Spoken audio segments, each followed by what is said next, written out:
UPSC 2012 का question है ये। Which one of the following sets of elements was primary responsible for the origin of life on the earth.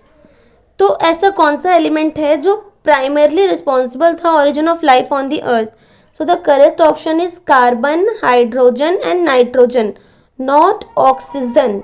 Most of the people thought that oxygen is the basic fundamental of life ना, but जब origin हुआ था life का तब oxygen नहीं था। क्या क्या था? कार्बन था, हाइड्रोजन था एंड नाइट्रोजन था। Are the set of element that are primarily responsible for the origin of life on Earth. Life on Earth started with the formation of simple organic molecules like nucleotides. Consider the following. तो ये याद रखना है कि carbon, hydrogen और nitrogen CHN, ठीक है, ये कैसे भी करके याद रखो बट रखो, ठीक है। Consider the following factors: rotation of Earth, air pressure and wind, density of ocean water, revolution of the earth. Which of the above factor influences the ocean current? तो इसका करेक्ट आंसर है 1, 2 and 3।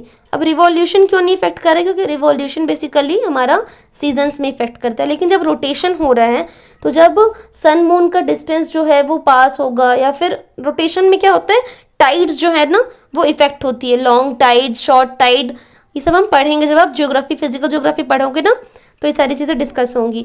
Air का pressure कितना है, high pressure है, low pressure है, ये भी डिपेंड करता है। विंड के डायरेक्शन पे भी डिपेंड करता है। और डेंसिटी क्या है ओशन वाटर की, सैलिनिटी कितनी है ओशन में, पानी खा रहा है ज़्यादा तो फ्लो जो है वो कम होगा, टाइड्स करेंट्स जो है, ओशन करंट जो है वो थोड़ी कम लेंथ की बनेंगी। अगर सैलिनिटी कम है, डेंसिटी कम है, तो ओशन करंट जो है वो हाई जाएंगी। तो ये सारे फैक्टर्स जो हैं वो इफेक्ट करते हैं।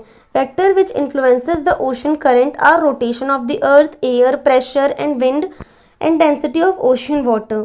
Ocean current means movement of a large amount of water in a definite direction with high velocity. The rotation of earth causes Coriolis force which affect the direction of the ocean current. Ocean current कैसे effect करता है हमारा, किससे? Rotation से। क्योंकि rotation क्या provide करता है, एक तरह का कोरियोलिस फोर्स, यानी कि नदर्न हेमिस्फीयर में राइट वर्ड मूव होगा, सदर्न हेमिस्फीयर में लेफ्ट वर्ड। तो जब ओशन करंट आता है ना, तो नदर्न हेमिस्फीयर में तो ओशन करंट भी थोड़ा टिल्ट हो जाएगा, फिर मूव हो जाएगा राइट वर्ड। तो इससे हमारा ओशन करंट भी इफेक्ट होता है। Okay, please do subscribe and share my channel. Bye bye.